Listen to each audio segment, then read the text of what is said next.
ब्रह्मचर्य पालन से कोई सक्सेस हो सकता है? अब ब्रह्मचर्य पालन कर रहे हैं वो बहुत अच्छी बात है, लेकिन क्या इससे आपका घर चल सकता है? नहीं चल सकता। लेकिन अब ब्रह्मचर्य पालन कर रहे हैं उससे कुछ ऐसा बेनिफिट्स मिलेगा जो कि आपके टारगेट है, जो एम है, उससे आपको सफल होने में हेल्प करेगा। वो कैसे, इस बारे में आज बात करेंगे। अगर हम बात करें संसारिक भोगों में, उसमें एक विचित्र प्रकार का आकर्षण होता है। यही कारण है कि मनुष्य को सहज ही अपनी ओर खींच लेता है। किंतु इससे भी अद्भुत बात यह है कि ये जितनी ही अधिक मात्रा में प्राप्त होते हैं, मनुष्य का आकर्षण उतने ही उनकी ओर बढ़ता जाता है और शीघ्र ही वह दिन आ जाता है जब मनुष्य इसमें डूबकर नष्ट हो जाता है। संयम मनुष्य की शोभा ही नहीं, शक्ति भी है। अपनी शक्ति के सहारे उसे अपनी रक्षा करनी चाहिए। इस प्रकार सस्ते में उसका अंत कर डालना न उचित है न कल्याणकारी।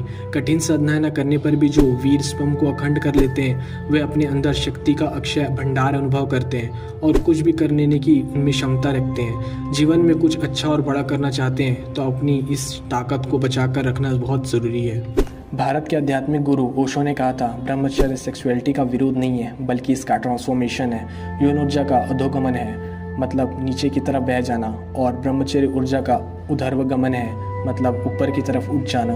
अगर पवित्र विचारों के जरिए सेक्सुअल एनर्जी को ओजस या आध्यात्मिक ऊर्जा में बदला जाए तो इसे सेक्स सब्लिमेशन कहा जाता है। ये किसी तरह का दमन नहीं है, बल्कि एक सकारात्मक और स्थानांतरण की प्रक्रिया है।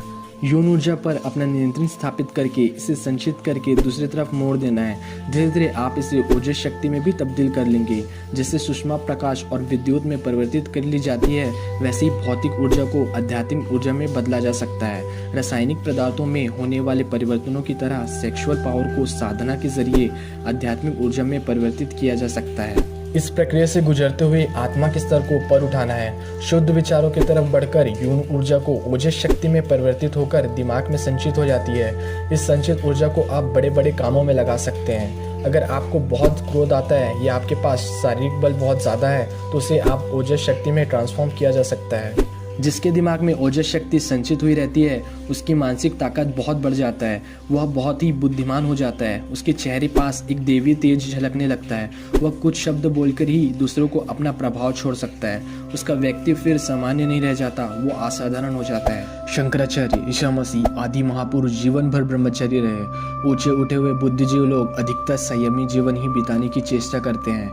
वैज्ञानिक, दार्शनिक, विचारक, सुधारक तथा ऐसे ही उच्च चेतना वाले लोग संयम का ही जीवन जीते दृष्टिगोचर हैं। संयम से तात्पर्य मात्र शारीरिक ही नहीं, मानसिक व आध्यात्मिक ब्रह्मचर्य से भी है। ये एक सत्य है कि भोगों की अधिकता मनुष्य की शारीरिक, मानसिक और आत्मिक तीनों प्रकार की शक्तियों को नुकसान कर देती है। यह रोग युवावस्था में अधिक लगता है। देखा जाए तो उठती आयु में शारीरिक शक्ति ज़्यादा होती है, साथ ही कुछ न कुछ जीवन तत्व का नवनिर्माण होता रहता है, इसलिए उसका बुरा असर शीघ्र नहीं दिखाई देता, लेकिन युवावस्था के ढलते ही इसके दुष्परिणाम सामने आने लगते हैं। संसारिक भोगों में पड़ा हुआ व्यक्ति, युवा कई तरह की कमजोरियों के शिकार बन जाते हैं। थोड़ी आयु और ढलने पर सहारा खोजने लगते हैं, इंद्रियां शिथिल हो जाती है और जीवन एक भार बन जाता है। शरीर का तत्व वीर, जो कि मनुष्य की शक्ति और वास्तविक जीवन कहा गया है, वह अपवाय होता चला जाता है, जिससे सारा शरीर एकदम खोखला हो जाता है। तमाम सिद्धहस्तों ने इसी वीर की ताकत का संचय कर बड़े बड़े चमत्कार किए हैं। इसमें हैरानी की कोई बात नहीं कि हमारी अधिकतर ऊर्जा यौन ऊर्जा में संचित होती है।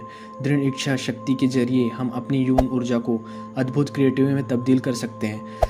इस प्रक्रिया को अपने जीवन में उतारने वाली विश्व प्रसिद्ध हस्तियों के उदाहरण हैं, जैसे कि निकोला टेस्ला, रिचर्ड वेंगर, दांते, हेनरी थोरो, लियोनार्डो दा विंसी और मेरे फेवरेट स्वामी विवेकानंद जी। विदेशी प्रचारकों ने भी इसकी कम प्रशंसा नहीं की है। प्रसिद्ध प्राणी वैज्ञानिक डॉक्टर बोनहार्ट ने भी अपनी पुस्तक सेलिबेसी एंड रिहेबिलिटीज में लिखा है कि ब्रह्मचारी ये नहीं जानता कि व्याधिग्रस्त दिन कैसा होता है। उसकी पाचन शक्ति सदा नियंत्रित रहती है और उसका वृद्धावस्था में भी बालावस्था जैसे आनंद आता है। अमेरिकी प्राकृतिक चिकित्सा डॉक्टर बेनिडिक्ट लुस्टा ने भी अपनी पुस्तक नेचुरल लाइफ में कहा है कि जितना अंशों तक जो मनुष्य ब्रह्मचर्य का विशेष रूप में रक्षा करता है और प्राकृतिक जीवन का अनुसरण करता है, उतने अंशों तक वह विशेष महत्व का कार्य कर सकता है। स्वामी रामतीर्थ कहा करते हैं कि जैसे दीपक का तेल बत्ती के ऊपर चढ़कर प्रकाश के रूप में परिणत होता है, वैसे ही ब्रह्मचारी के अंदर का वीर तत्व सुषुम्ना नाड़ी द्वारा प्राण बनकर ऊपर चढ़ता हुआ ज्ञान दीप्ति में परिवर्तित हो जाता है।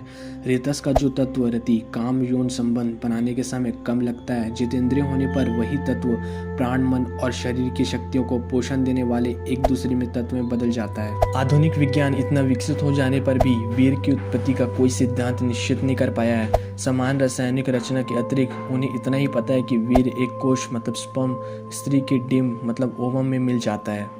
यही तमाम कोश माँ से प्राप्त होने वाले आहार द्वारा कोशिका विभाजन प्रक्रिया के अनुसार विभक्त हो चला जाता है। सृष्टि को बहुगति बनाने की अवस्था भी इन्हीं बीजों में निहित होती है। इसकी शक्ति का अनुमान किया जाना कठिन है। भ्रूण काल के निर्माण के बाद शिशु जब विकसित होना प्रारंभ करता है तो ओजस उसके मस्तिष्क में ही संचित होता है। यही कारण है कि गर्भ में संतान का सर नीचे की ओर होता है। जन्म के समय 10 ऋतु बालक के ललाट में होता है। शास्त्रों के अनुसार 9 से 12 वर्ष तक वीर शक्ति बाहों से उतरकर कंठ में आ जाती है। प्राय इसी समय बच्चे के स्वर में सुरीलापन आता है। इससे ठीक पूर्व दोनों की ध्वनि एक जैसी होती है। 12 से 16 वर्ष की तक की आयु में वीर मूलाधार से उपस्थ की ओर बढ़ता है और धीरे धीरे मूलाधार चक्र में अपनी स्थायी स्थान बना लेता है।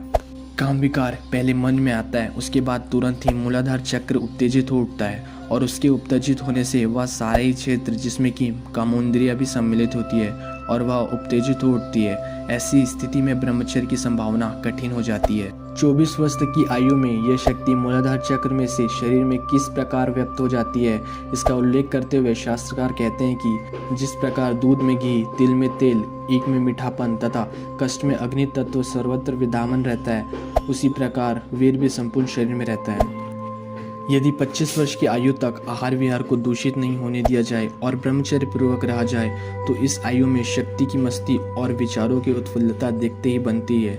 ऐसे बच्चे प्राय जीवन भर स्वस्थ रहते हैं एवं इस प्रकार रेतस का रचना पाचन प्राय हर क्षेत्र में उत्साह और सफलता के रूप में सामने आता है। उदरवृता बनना अर्थात जीवन को ओज को अपनी उद्गम स्थल में ललाट में लाना, जहाँ से वह मूलाधार तक आया था, योग विद्या का काम है। कुंडलिनी साधनों में विभिन्न प्राणायाम साधनों द्वारा सूर्य चक्र की सुषमा को प्रज्वलित कर इसी वीर को पकाया जाता है और उसे सूक्ष्म शक्ति का रूप दिया जाता है। तब फिर उसकी प्रवृत्ति उधर्वगामी होकर मेरुदंड से ऊपर चढ़ने लगती है।